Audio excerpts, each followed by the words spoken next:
Yang merasa namanya dipanggil harap mengangkat tangannya. Berlian Nisa Ersan, Agung Pratama, Elsie, Dwi Rahma Febrianti, Singkil Indah Puspita, Dela Ardiani. Dela, kenapa ibu nggak datang? Itu tidak bagus ya untuk ditiru ya. Jangan ditiru ya, bolos-bolos seperti itu. Nanti pelajarannya akan tertinggal. Baiklah, di sini kita akan masuk ke materi yang akan kita pelajari sekarang, yaitu mengenai seni rupa 3 dimensi. Minggu lalu ada yang ingat gak kita belajar tentang apa? 2 dimensi, Bu. Ya, benar sekali ya, Indah. Nah, karena minggu lalu itu kita telah belajar seni rupa 2 dimensi, maka di pertemuan kita hari ini kita belajar mengenai tentang seni rupa 3 dimensi. Nah, di sini Ibu akan terlebih dahulu menjelaskan pengertian karya seni rupa 3 dimensi. Seni rupa 3 dimensi atau biasa kita sebut dengan seni rupa 3D merupakan seni rupa yang secara fisik bentuknya dibatasi dengan 3 sisi, yaitu sisi panjang, lebar, dan tinggi, atau dalam pengertiannya yaitu karya seni yang memiliki volume dan ada di dalam sebuah ruang. Sedangkan seni rupa 2 dimensi hanya memiliki 2 batas pada setiap sisinya, yaitu sisi panjang dan sisi lebar, yang menjadi pembeda antara seni rupa seni rupa 3 dimensi dan 2 dimensi ada di unsur ruang tersebut. Nah, selanjutnya itu ada jenis karya seni rupa 3 dimensi. Yang pertama itu ada seni rupa murni 3 dimensi. Seni rupa murni merupakan karya seni yang tercipta bebas dengan fungsi yang lebih mengutamakan ekspresi dan keindahan daripada fungsi, sebagai kepuasan pandangan mata saja, dan biasanya sering digunakan hanya sebagai pajangan. Sedangkan B, seni rupa terapan 3 dimensi, yaitu seni rupa terapan merupakan karya seni yang tidak hanya sebagai pajangan rumah saja, tapi juga berfungsi untuk membantu kehidupan manusia. Seni rupa terapan lebih mengutamakan kegunaan dibandingkan keindahannya. Nah, ini ada teknik karya dalam seni rupa 3 dimensi. Yang pertama itu ada teknik aplikasi, lalu ada teknik mozaik, lalu ada teknik merakit, yang keempat ada teknik pahat, dan yang terakhir itu ada teknik cat. Nah, ada pun selanjutnya yaitu contoh karya seni rupa 3 dimensi. Yang pertama itu ada kriya. Kriya merupakan karya seni yang menggunakan hand skill atau keterampilan tangan dan memperhatikan segi kebutuhan fisik dan segi keindahan. Kriya juga memiliki beragam jenis seperti seni kriya kayu, kriya tekstil, kriya keramik, kriya logam, kriya kulit, dan kriya batu. Yang kedua itu ada patung. Salah satu seni rupa 3 dimensi yang paling terkenal adalah patung. Sampai sekarang seni patung semakin berkembang lebih baik dan memiliki nilai seni yang tinggi. Patung biasa dibuat dengan media batu, kayu, logam, dan dapat dilihat dari segala arah mata memandang. Patung mempunyai panjang, lebar, dan tinggi, dan terbuat dari benda padat dan lunak. Sebelumnya di sini ada yang pernah lihat tidak ini contoh apa? Candi, Bu. Tuh, ada yang tahu ini candi apa? Ya, benar sekali ya, Ibu. Nah, itu adalah salah satu contoh karya seni rupa 3 dimensi yang dimana candi ini dapat dilihat dari segala arah. Selanjutnya itu ada keramik. Karya seni rupa keramik merupakan cabang seni yang bersifat tradisional sampai kontemporer atau perkembangan seni yang terkena dampak modernisasi.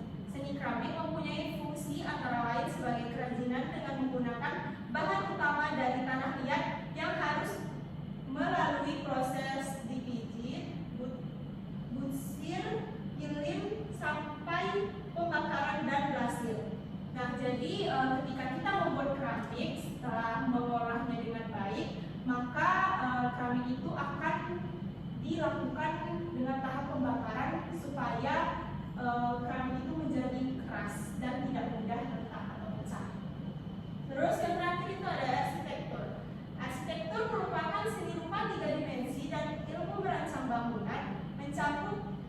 keseluruhan mulai dari level makro seperti perencanaan kata, perencanaan kota, arsitektur landscape sampai ke level mikro seperti desain bangunan, desain perabot, dan desain produk.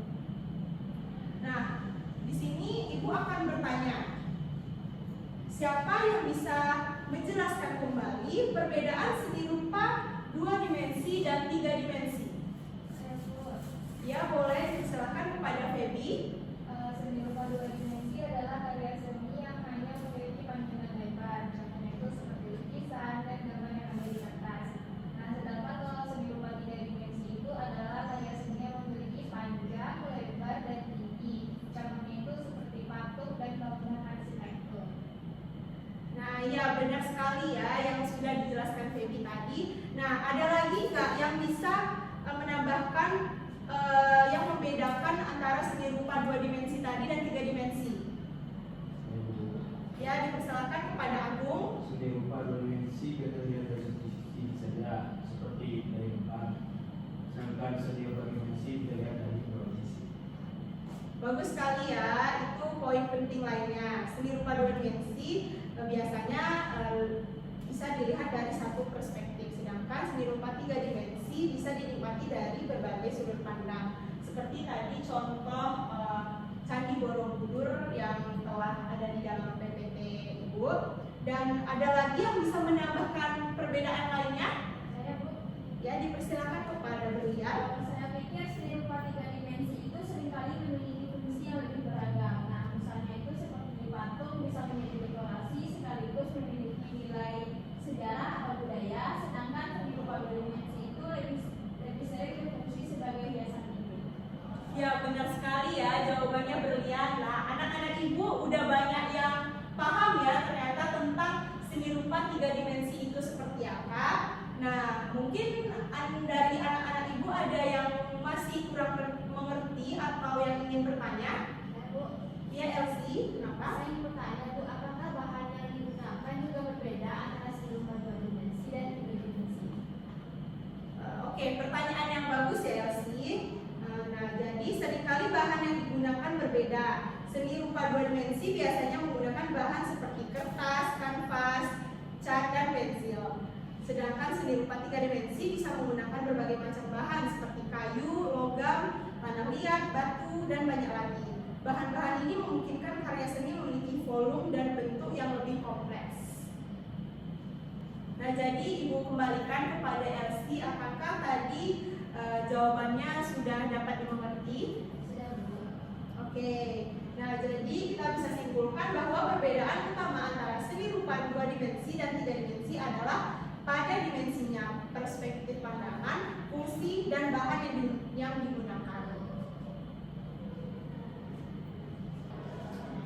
Nah, selanjutnya di sini Ibu akan membagi ada 2 kelompok, yang dimana masing-masing kelompok itu ada yang berisikan 3 orang dan ada yang 2 ya. Nah, di sini kita akan melakukan demonstrasi 2 teknik seni rupa 3 dimensi. Nah, Ibu akan membagikan kelompoknya berdasarkan acakan aja ya, supaya adil. Nah, untuk kelompok yang pertama itu ada Siti Linda, Elsie, dan Berlian. Nah, untuk yang kelompok kedua itu ada Dwi Rahma dan Agung bersama. Oke, boleh cek dulu tempat duduknya supaya untuk melakukan diskusi agar lebih efektif.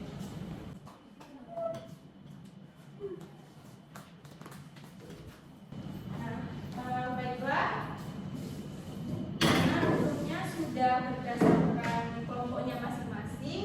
Di sini kalian bisa berdiskusi terlebih dahulu untuk menentukan proyek seperti apa yang akan kalian buat dalam tugas akhir nanti.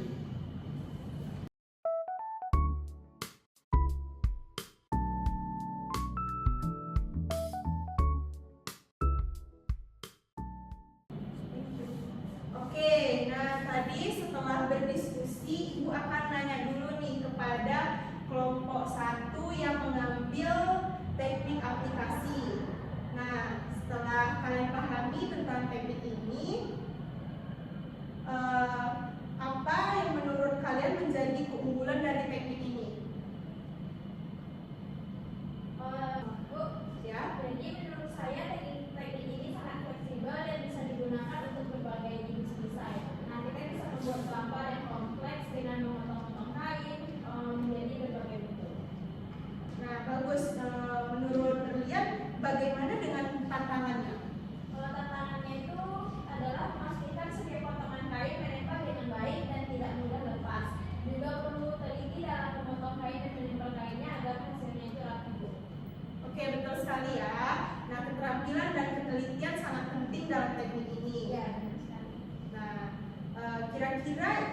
apa yang bisa kalian aplikasikan teknik ini ke dalam proyek seni rupa di sekolah?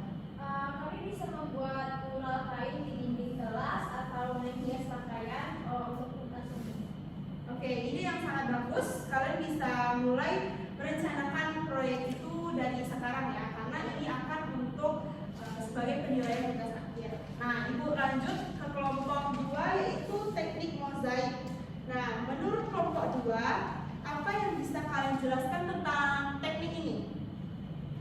Jadi teknik mozaik itu menggunakan bentuk geometris untuk membuat gambar atau pola. Jadi nanti rencananya kami menggunakan potongan kertas, kaca atau bahan lainnya. Oke, nah menurut Feby ini apa tantangan yang mungkin kalian akan hadapi saat mencoba teknik ini? Mungkin tantangannya itu kami mulai dengan menyusun potongan-potongan kecil menjadi gambar yang diinginkan dan itu bisa memakan banyak waktu dan membutuhkan kesabaran. Ya benar ya. Nah, jadi dalam teknik mozaik ini mungkin adalah kesabaran sebagai kunci dalam teknik ini. Nah, menurut kalian teknik mozaik ini seperti apa dalam proyek seni di sekolah? Ide apa yang mungkin bisa kalian realisasikan ke dalam proyek seni di sekolah? Kami bisa membuat hiasan di kelas dengan mozaik dari potongan kertas, warna atau bahan lainnya. Oke, ide yang kreatif ya dari kelompok 2. Nah, mungkin dari sini kalian mulai bisa merancang atau menyusun untuk pembuatan tugas akhir ini.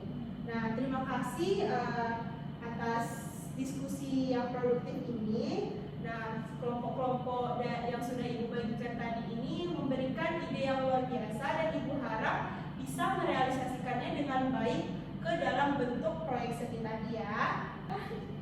Oke, nah tadi dari ide yang sudah kalian paparkan, Ibu apresiasi kalian dengan memberikan satu buku atau sketchbook yang bisa kalian buat untuk merangkai sketsa di dalamnya ya.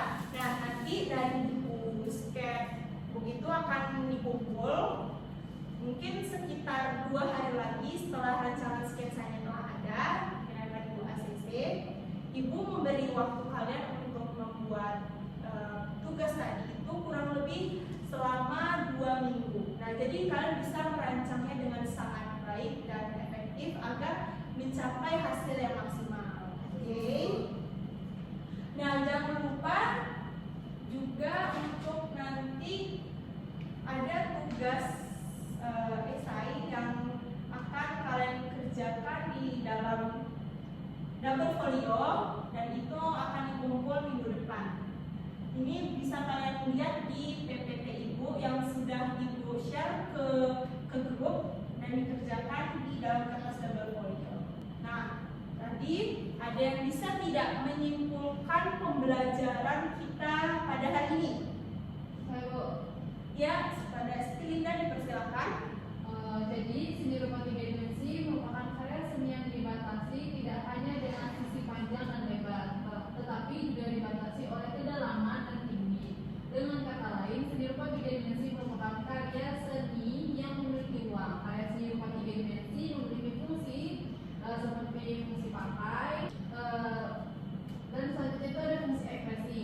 Terus ada juga teknik-teknik dalam seni rupa 3 dimensi, yaitu teknik aplikasi, teknik mozaik, teknik merakit, teknik pakat, dan teknik cor.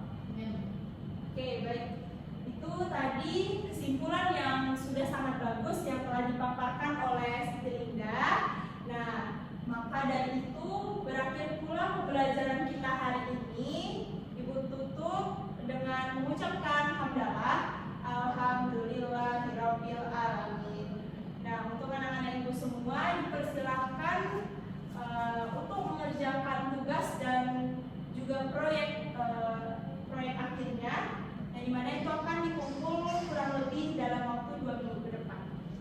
Oke, anak-anak Ibu semua, sebelum kita pulang, marilah untuk berdoa terlebih dahulu sebagai doa penutup pelajaran kita hari ini.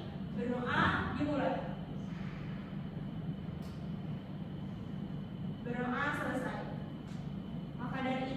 akhiri pembelajaran kita hari ini, semoga bermanfaat. Wassalamualaikum warahmatullahi wabarakatuh.